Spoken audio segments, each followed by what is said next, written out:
Falar agora de bola rolando. Antes, vamos ver a nossa enquete do dia, PVC. A pergunta é a seguinte: qual brasileiro tem mais chances de ganhar a Libertadores? Flamengo, Palmeiras ou São Paulo?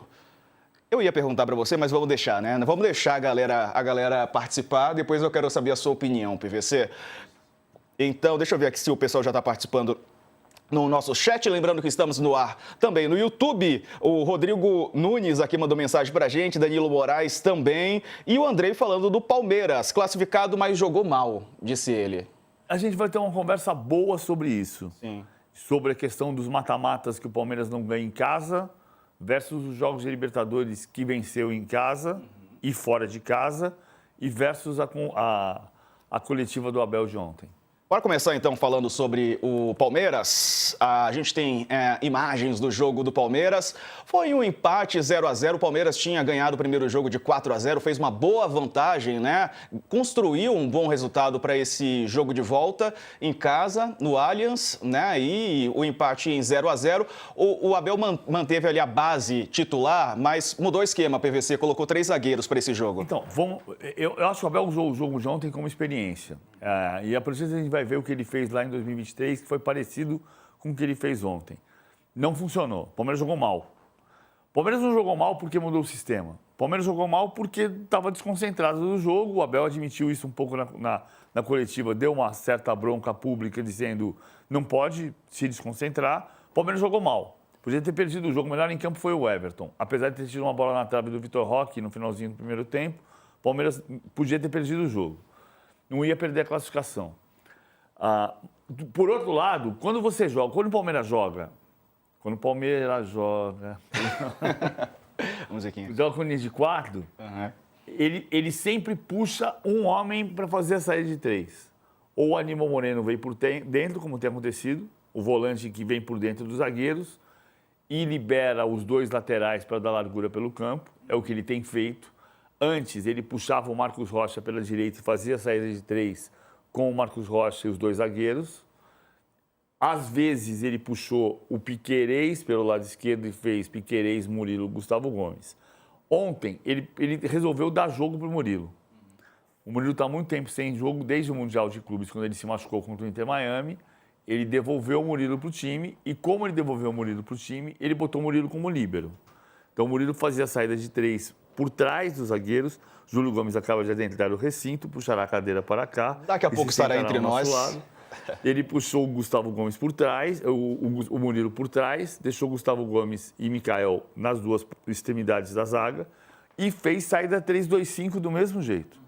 Então não mudou tanto o sistema, a forma de atacar não mudou tanto.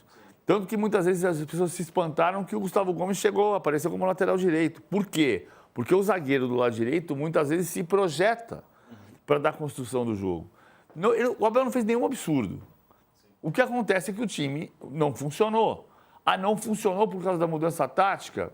Talvez, mas tem outras variáveis. Não funcionou porque o time estava classificado. E 4-0 no primeiro jogo também dá-lhe dá uma folga, né? Não deveria dar pelo respeito com a torcida. Lógico. Para mim, a grande perda do jogo de ontem foi não refazer as pazes com a arquibancada. Você falou sobre isso ontem, né? Que parte da torcida do Palmeiras está na bronca. A torcida uniformizada não gritou o nome de nenhum jogador, como aconteceu entre novembro do ano passado e março desse ano. Foi um período de 10 jogos, 12 jogos no Allianz Parque que a torcida não cantava o nome de nenhum jogador. Depois voltou a cantar. Depois do litígio, parou de cantar de novo. Ontem não cantou o nome de nenhum jogador. Não teve vaia na saída do intervalo, que era uma pergunta que eu tinha. Vão vaiar porque está 0-0? Não, ninguém vaiou. Nos 90 minutos a torcida incentivou, mas voltou o litígio de não cantar o nome de ninguém. Então o Palmeiras ontem perdeu a chance de fazer as pazes com a arquibancada. Ou com a parte daqui. Porque, como eu disse ontem, hoje o esquema, o Allianz Parque é assim: a mancha vai ao time, a mancha vai ao Abel. Não, a mancha vai ao time, a arquibancada vai ao time. A mancha vai ao Abel, a arquibancada vai à mancha. Sim. Ontem a mancha não gritou o nome de nenhum jogador. E vaiou? Não vaiou. Tá. Não vaiou. Nos 90 minutos não vaiou. Depois do jogo eu não tenho relato. Sim. Mas assim, nos 90 minutos não vaiou. O que eu acho que é bom. Você vai para a arquibancada para torcer para o time. E acabou o jogo, você vai, protesta, justo. O fato é, ontem, o que houve de mais relevante, na minha opinião, foi que o Palmeiras perdeu a chance de fazer as pazes com a arquibancada. E você, Júlio Gomes? Bem-vindo, meu amigo. Boa tarde. Tudo bom, Diego, PVC? Um abraço para vocês. Eu estava esperando já um jogo protocolar do Palmeiras, viu, PV? Assim, eu acho muito difícil você... eu entendo o ponto e eu não sei se os jogadores têm essa noção, né, de... Opa, vamos aproveitar aqui, porque o pessoal está nos criticando, está nos vaiando, está insatisfeito. Vamos aproveitar um jogo, entre aspas, fácil para fazer as pazes, como você disse. Mas eu acho muito difícil você mobilizar jogadores de futebol quando eles sabem que estão classificados e vão entrar em campo classificados.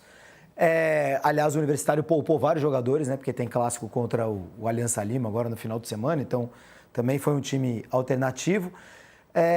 Mas numa maratona como a do calendário, como exige do calendário do futebol brasileiro, ainda que esse ano esteja um pouco diferente, porque quase ninguém está em 3 frentes, e os que estão em 3 frentes é uma frente menor, que é a Sul-Americana.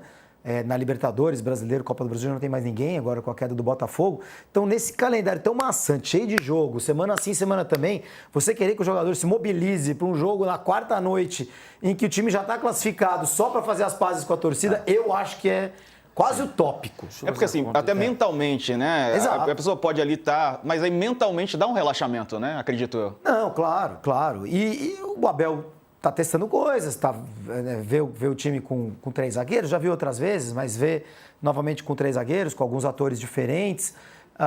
É claro que o Palmeiras poderia ter jogado mais, deveria ter jogado mais, até em respeito a quem paga ingresso. Mas eu acho muito difícil mobilizar jogador de futebol nesse tipo de situação. É uma chance perdida, como disse o PVC. Se bem que essa crise do Palmeiras é crise de rico, né, PVC? Crise porque foi eliminado da Copa do Brasil. E, tá aí, tá nas quartas de final da Libertadores, tá disputando ponto a ponto com o Flamengo o título do Brasileiro, sabe? Na verdade, ontem, como o Palmeiras não joga na quarta-feira que vem... Sim. Mirassol, 16 de julho. 1, 2, 3, 4, 5, 6, 7, 8, 9, 10, 11. Ontem foi dia 20. 21. Ontem foi de 21, 21. Foram 11 jogos em um mês, em 30 dias. É muita coisa, né? Acabou a maratona. Na verdade, não. A maratona acaba segunda-feira. Né? Porque aí depois tem uma semana livre até o clássico contra o Corinthians. E aí tem data FIFA. E aí você vai pegar... O que o Palmeiras perdeu? Os 2 jogos pro Corinthians. Qual é o grande pecado do Palmeiras nessa temporada? O Corinthians. E, claro, pesa muito para a torcida. O grande drama do Palmeiras é ter perdido para o Corinthians. E é tudo ao mesmo tempo. Então, só para situar, dia 27 de outubro do ano passado, a Mancha emboscou a Máfia Azul na Fernão Dias. 11 torcedores da Mancha estão presos até hoje. No dia... O 27 foi o dia da eleição, domingo. 27, 28, 29 de outubro, o Palmeiras perdeu para o Corinthians em Itaquera. Na sexta-feira, 30 e 31, 1º de novembro, sexta-feira, o Palmeiras ganhou do Grêmio. A torcida não cantou o nome de ninguém. Qual era a justificativa? Perdeu para o Corinthians em Itaquera. Só que aí, isso prosseguiu por um período, até março, a semifinal do Paulista contra o São Paulo, em que a torcida não cantava o nome de ninguém. Então, a torcida uniformizada, né? Sim. Direito dela. Tem manifestação política misturada com protesto pelos resultados e pelo desempenho do time. Bom, no meio desses jogos, houve Palmeiras e Botafogo. Se o Palmeiras ganhasse do Botafogo e ganhasse o jogo seguinte... Libertadores, né? Não, Mundial. Do que do brasileiro. Do brasileiro do ano passado. Antepenúltima rodada do brasileiro do ano passado. Perdeu, se o Palmeiras ganhasse do Botafogo, ele passava o Botafogo, ele ficava na liderança do Botafogo e podia ser campeão na rodada seguinte. Naquele jogo contra o Botafogo, ninguém cantou o nome de jogador nenhum. O que eu acho um equívoco nesse jogo, porque era o jogo do título. Lógico. Era final de campeonato. Ninguém cantou o nome de ninguém. De 27 de outubro para cá, ninguém cantou o nome de ninguém. Aí, em março, voltou a cantar. Agora parou de cantar de novo. Por quê? Por causa da derrota para o Corinthians na Copa do Brasil. Justo. Só que quando a Mancha vai ao Abel, o estádio vai à Mancha. É esse o cenário que ficou. Isto tem a ver, na minha opinião, com o gráfico que a gente pode reparar desse período. Ontem, a grande discussão, tem um gráfico que a gente pode ver, Palmeiras não ganha jogos de mata-mata de Libertadores desde as oitavas de final de 2022. São 7 jogos, 7 empates. Perfeito. Tá aí na tela, ó. É importante. Importante. Em casa, né? Em casa, no Allianz Parque. Contraponto. O Palmeiras, nesta Libertadores, ganhou 7 jogos seguidos, né? Sim. Da fase de grupos da Libertadores. Nunca ninguém tinha vencido os 8 primeiros? Já tinha, PVC? Acho que não, né? Acho que o Vasco venceu em 2001, tem que olhar direitinho. Mas assim, o fato é, o Palmeiras não ganha, o Palmeiras, essa campanha, Esse Palmeiras ano, Libertadores né? 2025, certo? É. São 1, 2, 3, 4, 5, 6, 7. 8. 7 jogos seguidos e o empate. Ah, sim, isso. 7 vitórias seguidas antes do empate. Então são 7 vitórias seguidas em qualquer lugar. Volta para o gráfico anterior. 7 mata-matas seguidos dentro do Allianz Parque em que só empatou. Qual é mais importante dos dois? Qual é mais importante? É o mata-mata, lógico. Não. Ah, eu acho que é. São 3 anos de mata-mata, só que você ganhou todos os jogos esse ano. Não, o que eu acho porque mais são importante... jogos decisivos, né? Se a gente olhar para essa lista de jogos aí, o jogo contra o Atlético Paranaense, semifinal de 2022, é a eliminação. Contra o Boca também. Contra o Boca, 1-1, a semifinal Contra de o 23 é a Botafogo eliminação. Enquanto o Botafogo também. Então são 3 eliminações em casa. Sim, né? são 3 de 4 jogos. Isso deixa todo mundo muito marcado. Sim. Porque passa essa impressão que na hora H o Palmeiras tem tido dificuldade para ganhar os jogos decisivos, né? Ok. É importante. Só que isso se contrapõe com as 7 vitórias seguidas. O que eu acho mais importante não é nem uma coisa nem outra. O que eu acho mais importante é que nos últimos 22 jogos no Allianz Parque, nesse processo do litígio que eu descrevi, o Palmeiras ganhou 11, empatou 6 e perdeu 5. Ganhou metade. Ganhou metade. Então, assim, Mas você acha que isso tem a ver com a torcida? tem a ver com o ambiente. Porque eu acho que tem a ver, eu acho que o Palmeiras ser menos forte em casa, porque não é que ele é fraco em casa, mas ser menos forte em casa, e o time mais forte do continente fora de casa há muitos anos, porque isso é indiscutível, né? Não há debate, não tem momento do Flamengo em que o Flamengo foi melhor do que o Palmeiras fora de casa. O Palmeiras fora de casa é impressionante, é uma máquina. Tanto que para o River, eu acho que para qualquer um, assim, é um grande problema você jogar a partida de ida contra o Palmeiras em casa, porque ninguém consegue ganhar do Palmeiras, e aí você tem que jogar fora de casa, decidindo a vaga sem ter ganhado o primeiro jogo. Eu acho que isso tem mais a ver com o estilo do Abel, tem mais a ver com o estilo de jogo, com o jeito de jogar, do que com a torcida gritar ou não gritar o nome do jogador. Eu acho que tem uma série de fatores que se somam. Eu não vou dizer que tem um fator só, tá? Geralmente são fatores que se somam. Mas o fato é que, desde novembro, criou-se um ambiente de ansiedade que você sabe que se você não fizer o gol rápido, o estádio pode se voltar contra você. E isso é parte do processo. Vocês falaram sobre o Abel aí. Ontem não era jogo para ele testar ou colocar algum jogador, sei lá, que não está atuando como titular? Eu não entendi a escalação de ontem, sinceramente, assim, porque você faz o 4-0 na ida, resolve a eliminatória, né? Tem que ajoelhar pro céu e agradecer, falar, pô, finalmente eu vou ter uma folga. Aí no fim de semana você tem um jogo decisivo contra o Botafogo, que justamente, até por ter conseguido fazer o que você fez na ida, você bota todo mundo para jogar, lógico. Né? O Botafogo não pôde fazer isso. O Botafogo ele nem botou todo mundo. Ele não botou o Maurício, por exemplo. Ele não botou o Maurício. Mas ele bota o time essencialmente titular, né? Um time que tinha jogado na quinta, vai jogar domingo no Rio de Janeiro.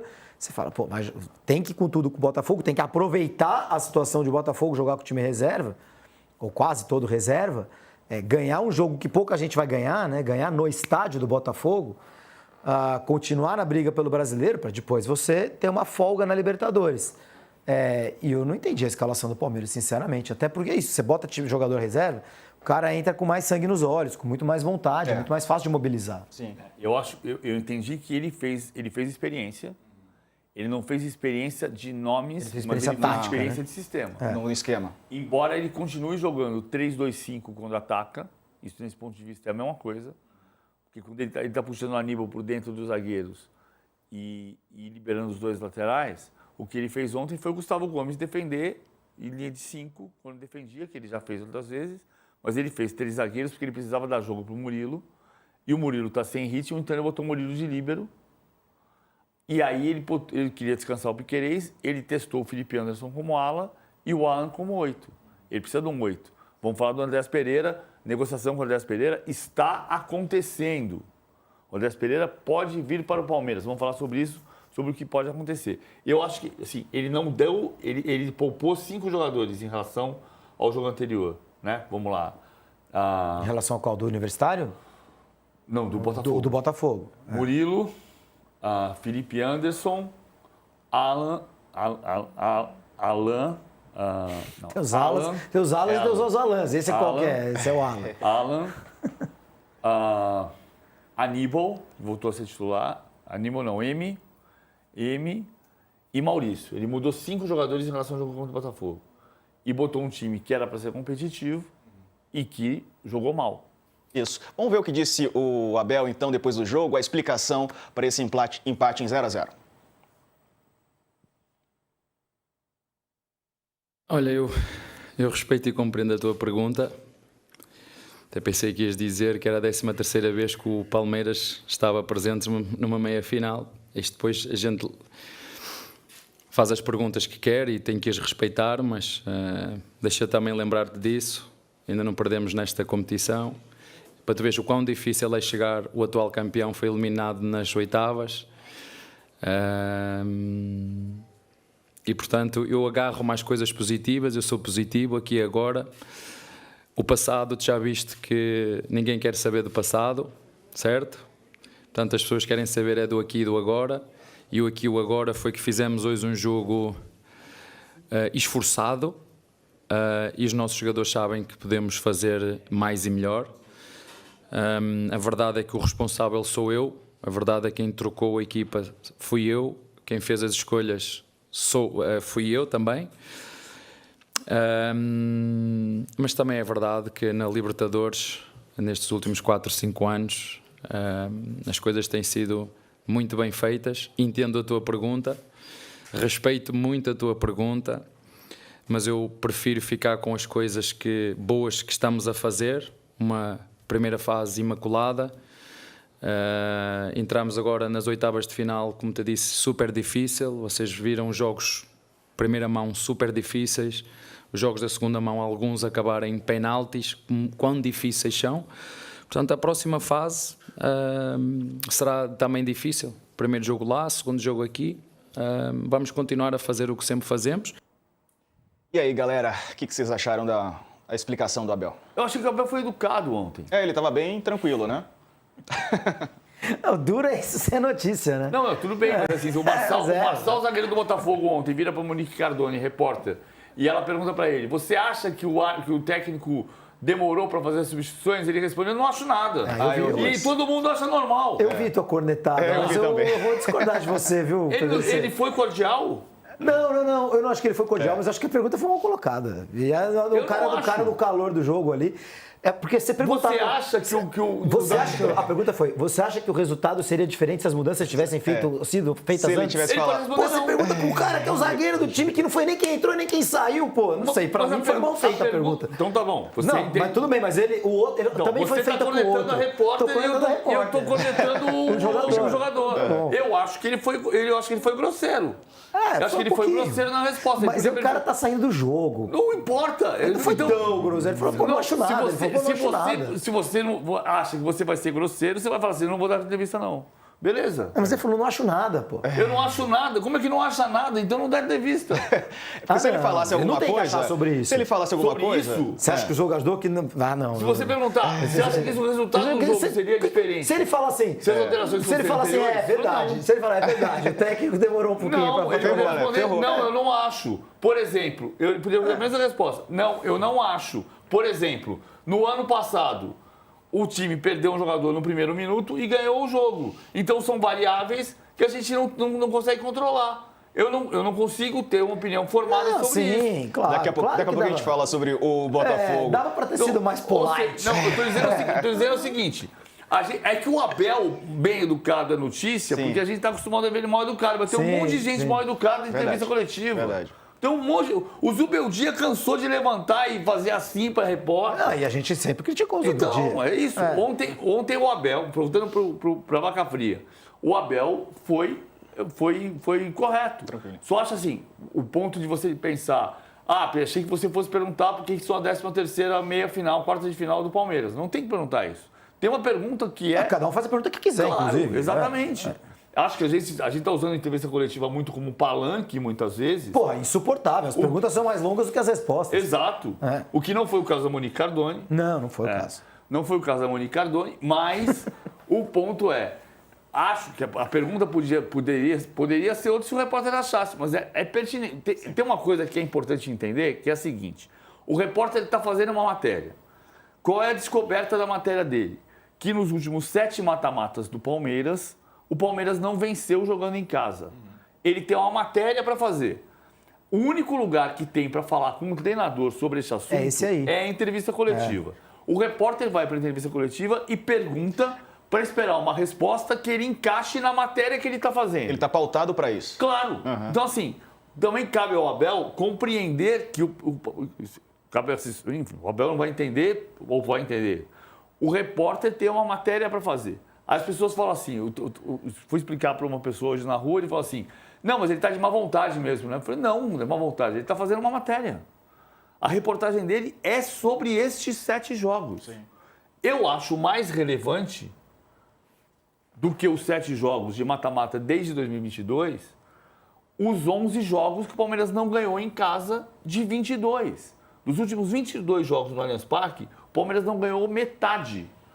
Como é mais recente e é o mesmo time, eu acho mais relevante. Sabe o que acontece com o Abel? Mas o repórter achou diferente. Sabe o que acontece com o Abel em entrevista coletiva? O Abel, ele desumaniza quem está do outro lado fazendo a pergunta. O Tele também fazia isso. Não, mas tem uma diferença aqui que é onde eu quero chegar e assim, eu até teria solução para isso se me perguntassem, mas nunca vai ser aceita. O Abel, ele não deve saber o nome de nenhuma pessoa que está lá na entrevista. Nenhuma. O Abel, ele é a coisa mais parecida que eu já vi com o José Mourinho, e eu vi muitas porque eu convivia e ia praticamente todas as entrevistas. O Abel, ele usa as entrevistas coletivas, que são muitas, né? Antes de jogo, depois de jogo e tal, para passar recados. Ele quer mandar as mensagens dele. Então, quando alguma pergunta não encaixa muito com os recados que ele quer passar, ele fica um pouco incomodado. Ou quando a pergunta é mais, enfim, mais... incisiva ali. Incisivo, mais ofensiva em relação, mais crítica, ao trabalho dele, aí ele também se incomoda. Mas ele tá lá, ele vai para a coletiva com eu preciso falar sobre isso. Ele usa como uma plataforma. Então, dá na mesma, se é o Diego, se é o Júlio, se é o PVC, se é qualquer um que está passando na rua ali, dá na mesma quem vai fazer a pergunta. O político faz muito isso, a gente pergunta uma coisa e o cara responde o que ele quer. Outra, ele está lá para fazer outra coisa. E por que eu falo que desumaniza, e ao contrário do Tele? Porque desde que o Abel chegou ao Palmeiras, quantos treinos do Palmeiras foram abertos para a imprensa? Alguns por 15 minutos no Mundial de Clubes, né? Os treinos do Abel, acho que a pandemia foi a deixa que os clubes precisavam para fazer isso, né? Ninguém mais entra no clube. Ninguém mais entra. O clube é fechado. Se houvesse, não estou nem falando que precisava voltar aos tempos antigos de treinos abertos, que todo mundo ia lá, se via o que quisesse. Não, mas você fazer 15 minutos e gravar passagem dentro do clube, não na rua, correndo o risco de ser assaltado. Vai lá na grade, dá um oi para as pessoas. Oi, tudo bem? Oi, eu sou o Abel. Oi, eu sou o PVC, eu cubro para o UOL e para a Paramount, para não sei quem. Olha, eu sou o fulano, eu sou o fulano. Mas ele sabe o nome das pessoas. Mas ele nunca trocou uma ideia com as pessoas, né, PVC? No Mundial trocou. No Mundial eu não acompanhei o Palmeiras. Você viu a Leila vira e fala, Raposo, eu acho isso e aquilo. Se a Leila sabe o nome do repórter, o Abel tem que saber o nome do repórter. Mas a Leila faz um pouco mais essa... A Leila é meio Maluf, né? O Maluf sabe o nome de todo mundo. Se o Maluf entrar nessa sala aqui agora, ele vai falar, oi, Júlio, oi, PVC, oi, Diego. O que não significa que seja bom ou ruim. Sim. Mas o que eu quero dizer é, esse não haver relação nenhuma desumaniza as coisas. Eu, por exemplo, costumo chamar os auxiliares do Abel de capangas do Abel. Talvez se eu conhecesse o João Martins e o Castanheira, talvez eu soubesse que eles não são aquelas figuras lamentáveis que elas parecem ser na lateral de campo. Desumaniza. Aí o jornalista fala um monte de abobrinha e exagera, carrega na tinta das críticas, e o treinador também. E é essa que é a relação do Abel com a imprensa. O ponto eu vejo assim. O ponto que eu acho central do jogo de ontem é... Temos um problema, o repórter foi abordar o problema. E ele tem todo o direito de abordar o problema. Não, mas ele respondeu até que a sua pergunta é uma pergunta importante, mas eu vejo de outra maneira. Ele foi tranquilo na resposta. Foi educado. Certo. E ontem a notícia não é o Abel ser educado, é o Marçal ser mal educado. É o seguinte. Quando o Marçal respondeu, eu falei ao mesmo tempo que ele, porra, ele não acha nada. Falei em casa, ele não acha nada. O que ele vai achar? O que eu vou falar? O que o cara vai achar? Ele podia dizer só a partir da parte seguinte, como eu falei agora há pouco. O fato é assim, acho relevante você levantar a matéria do repórter, são as 7 partidas de mata-mata que o Palmeiras não ganha. É relevante, isso aqui é matéria. Sim. Isso aqui é reportagem, ponto. Respeitamos a reportagem, tá? De outro lado, o Palmeiras ganhou os últimos 7 jogos de Libertadores antes de empatar com o Universitário. Também é uma informação. O Abel gostaria que pegasse essa informação positiva em vez da informação negativa. Eu acho que entre as duas, a mais relevante é que desde o litígio com a torcida, o Palmeiras jogou 22 vezes no Allianz Parque e ganhou 11. Ganhou metade e não ganhou metade. Sim. E aqui tem um ponto... Essa é uma pergunta boa para o presidente da Mancha também. Exatamente. Que mudou. Não só pro Abel. Que mudou. Que era o Jorge, agora é o André Guerra.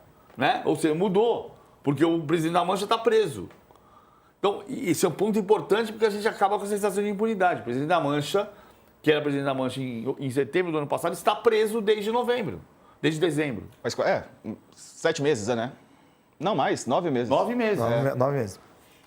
11 pessoas continuam presas. A gente continua falando assim, no Brasil não acontece nada, mas às vezes a gente precisa lembrar, para acabar com a sensação de impunidade, a gente precisa lembrar de quem está punido. Bom, ponto parágrafo. Isso é relevante. Independentemente dos 7 mata-matas, o Palmeiras não está ganhando no Allianz Parque. Esse é o ponto central. E ontem era um ponto de tentar refazer as pazes com a torcida, que não é necessariamente o ponto que causa essa ruptura. Mas é um fator. Mas é um fator. Vamos ver, então, o próximo adversário do Palmeiras é o River Plate. O que vocês acham? É um adversário mais difícil? A camisa pesa mais do que o time está jogando hoje? O River empatou em 1-1, né? O último jogo com o Libertad. Levou um calor no fim do jogo porque estava com um homem a menos. O Galopo tinha sido expulso. E aí sofreu um pouquinho, né?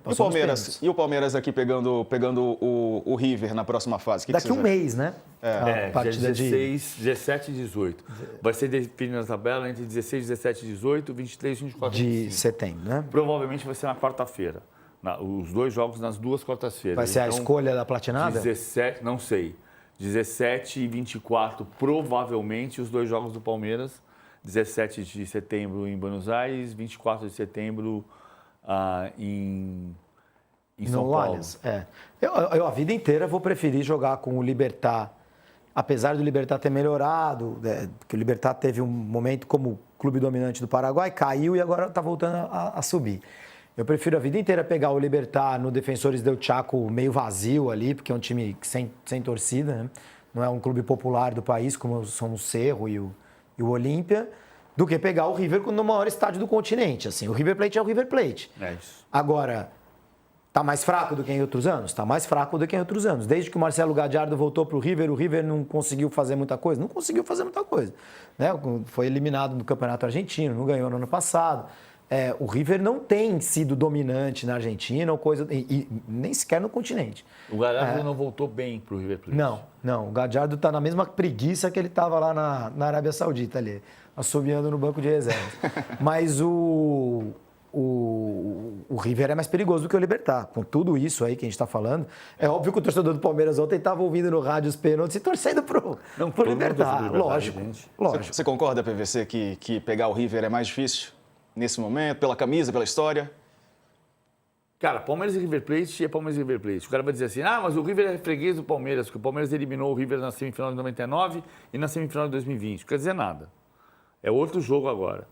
Palmeiras e River Plate, eu acho que o Estudiantes é um time que tem que ser muito respeitado. Sim. O Estudiantes tem 4 títulos de Libertadores, o River Plate também. Decide em casa, né, Estudiantes? O Vélez e Racing é um jogo de extremo equilíbrio. Eu acho o Racing melhor do que o Vélez hoje, mas é Racing e Vélez. São Paulo e LDU, todo mundo sabe que o jogo na altitude vai ser muito difícil para o São Paulo. Mas Palmeiras e River Plate é Palmeiras e River Plate. É um clássico. Cara, é o jogo mais pesado das quartas de final, sem dúvida. O Turquia na semifinal da Copa do Mundo de 2002. É melhor pegar a Turquia ou pegar a Itália? Não. Brasil e Itália, Brasil e Itália. Vou fazer o quê? Lógico.